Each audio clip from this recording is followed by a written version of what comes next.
Get into love-hate running backs, and we start off with still very not clear if this is going to stick, but we start off with the Brown Gobbler, Chase Brown, talking about the Bengals offense bouncing it's back. going to stick. Are we sticking with that? I think so. Let's hear from Brown Gobbler. Yes. We're gonna learn from the film, and we're gonna be like, yeah, like we could have been better on those third down conversions.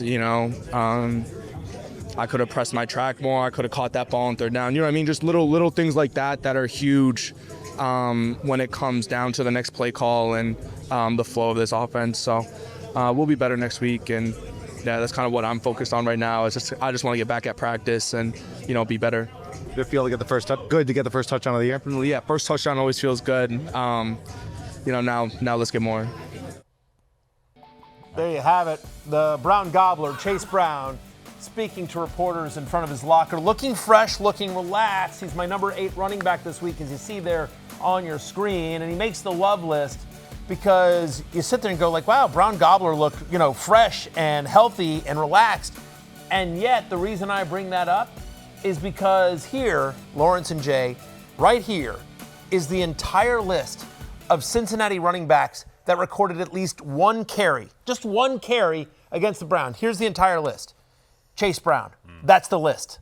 Literally no one else touched the ball in a rushing attempt. Joe Burrow had 2. He's not a running back, of course. In fact, in 7 of the last 8 games dating back to last year, at least 20 touches. The volume is massive for the Brown Gobbler, and we're not concerned about this Jacksonville run defense. Lawrence Jackson, the Jaguars, 27th in success rate against running backs in week number 1. The Chubbler had his way with the Jaguars. You had to gather your thoughts to make sure you said the right Chubb. There's a lot of lures. There's a lot of lures. Yeah, we have a lot of lures going on here. And so last week it was the Chubbler. This week it's the Brown Gobbler. Either way, start your running backs against the Jaguars. I have Chase Brown as a top 8 play. And he makes the love list. Yeah, I like it. Like you said, I think the most important part of that was there's no other running backs coming in for him. If at anything, it's to spell him. But we talked about this all offseason, and it's showing itself now. They just got a better matchup this week, so we like it a lot. Yeah, for anyone who missed last week, the reason why he's known as the Brown Gobbler, one, his name is Chase Brown, and then 2, he gobbles up snaps, carries, everything. He doesn't leave any yards, fantasy points, touchdowns. You name it. If it's in front of him. Yes, exactly. If it's in front of him, he gobbles it up. Gobbles it up. Okay, Michael McIntosh, question from YouTube. Should I trade Chase Brown for Puka Nacua? My other receivers are Mike Evans, Scary Terry, Devonta Smith, and Keon Coleman, and my other running backs are Bucky Irving and RJ Harvey Matthew. I would not make this trade. Stick with it. I would not make this trade. You would stick with it, saying stick with Chase Brown, right? Yes, sir. Yeah, you and I are on the same page, Lawrence. Exactly. I just think, candidly, I would not want R.J. Harvey at this stage to be my number 2 running back. I could see a scenario where in the future you feel good about that, but just his usage was concerning against Denver. I thought the whole Broncos offense looked bad last week, and as great as Puka Nacua is, this is a fair trade. This is why context is so important. Chase Brown for Puka Nacua is a fair trade. Sure. It's an RB1 for a wide receiver 1. Just on its surface, it's a fair trade, but given your roster construction, Mike Evans, Terry McLaurin, Devontae Smith, Keon Coleman, that's a nice wide receiver crew. I don't think your needs at wide receiver are nearly as great as your running back needs, because if you have Puka, you always have to think about what your roster looks like afterwards. So if you have Puka, that means Devontae Smith or Terry McLaurin are probably not starting for you, or even maybe Keon Coleman, who had a massive target share in week 1. One of those guys, they're all viable starters in a 12-team league, which is what I assume you're in. Whereas I'm not convinced R.J. Harvey is. But if you do this deal, you've got a good wide receiver on your bench, and you're having to start R.J. Harvey, which at this point I don't know that you want to do. If you could roll out Chase Brown. And having them 2 is great. You got 2 top 10 fantasy running backs who could get you 70 catches in a full season. And that receiver room, like you said, is well good enough to if you have those 2 running backs in Bucky Irving and Chase Brown. McLaurin, I understand the concern just because McLaurin and Devontae Smith had had quiet week 1s. They are too good. I promise you, better days are ahead for both those guys, including tonight.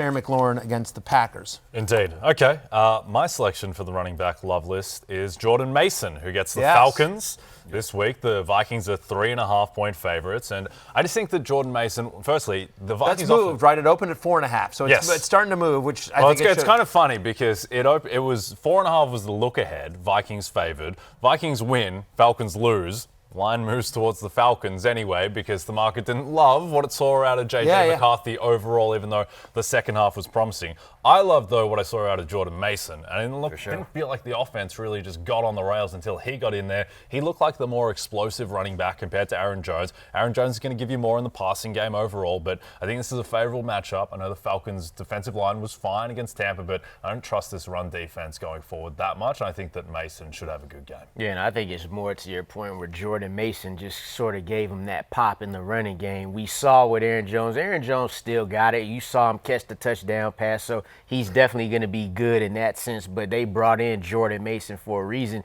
and you can't forget about the first half he had of last season replacing CMC. That's what they brought him in for, and I think they're just like, oh, he's doing okay. Let's see what he does against the Falcons this week. To the eye test, he looked like the better running back. Yep. And I think the way they used him is how they should use him and how they will use him. To your point, Jones was good in the passing game, but when they got in close, they gave it to Mason. Mason got the only, goal-to-go rush attempt for the Vikings, and that's what I think they're going to want to do going forward. Yep, okay. Regular Rudy, as opposed to irregular Rudy. Hey, Jay. Jordan Mason or Keon Coleman at flex? Hey, regular Rudy.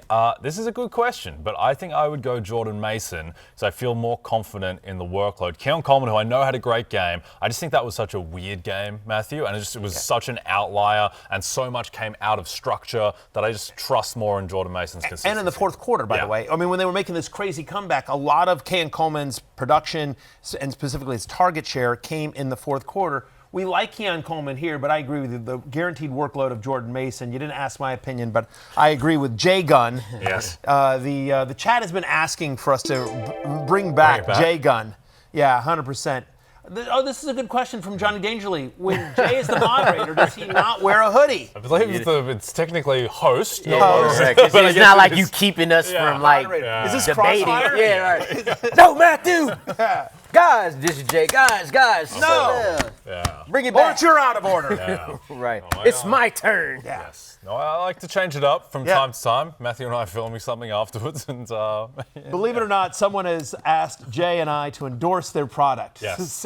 Silly company. So believe it or not, we're actually filming a commercial after this. That's why we are dressed nicely. No one has asked Lawrence to endorse anything. So he's in a hat. I'm going to try borrow the Atlanta Braves hat for the commercial. We'll see how that goes.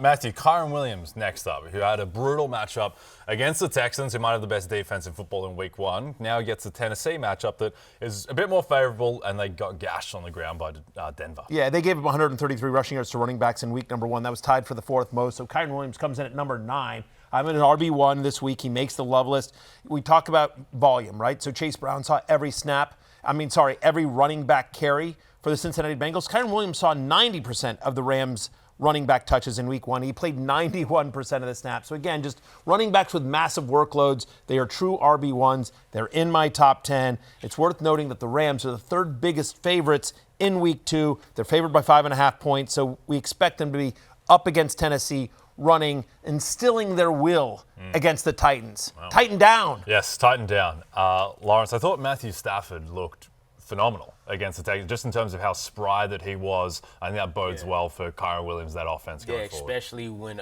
all the off-season stuff was going on with his back stuff. It's nice to see that it didn't take him long to get going, especially coming off a year last year where it wasn't his best. Yep. Okay, your guy on the love list, Lawrence, is James Conner, perennially underrated, looked explosive and fine against the Saints, even though Trey Benson cut into his workload a bit. Now he gets a super favorable matchup. Yeah, like him too, by the way, because the Carolina Panthers run defense just doesn't look like it improved at all. You saw what Travis Etienne did to them last week. That was the first time Travis Etienne went for over 100 rushing yards since December 31st, 2023. So he didn't do it at all last year, but all of a sudden he gets against the Panthers, boom, 71-yard run. And you say, oh, well, Travis Etienne had that 71-yard run. Well, even without that, he still averaged 4.8 yards per carry. So you get James Conner in this situation where He scored the touchdown last week on the receptions. Speaking of receptions, he had 4. It was only for 5 yards,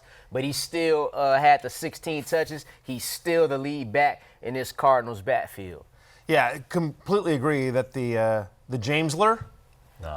Just trying to get out The there. worst one was when you tried to call Trevor Lawrence the Traveler, which is I disagree. atrocious. I think But that's like, what's the... Screw you guys. I think the Traveler is going to stick. The Jamesler is a little bit of a stretch. Who was the 4th-string running back on the Jets? The Chase Strevler or whatever? It sounds too much like that. He was the old quarterback. Yeah. Sorry, the quarterback. Yeah. Shout out to Cris Strevler. Chris Now Strevler, in the CFL, he's doing his thing. The Traveler is going to stick. The Jamesler, I'm not sure. The Conler. We just do much better than that.